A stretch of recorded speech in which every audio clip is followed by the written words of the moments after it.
Batozomi na moko ba bamonani kozala badongolo miso ya lingomba ya ADF babomami na ekolo Uganda sima bango kokatisa ndelo kati na RDC na ekolo Uganda.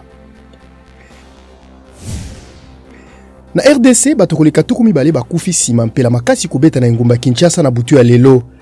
Batozomi na bakufi bamonani kozala bato ya libota lioko.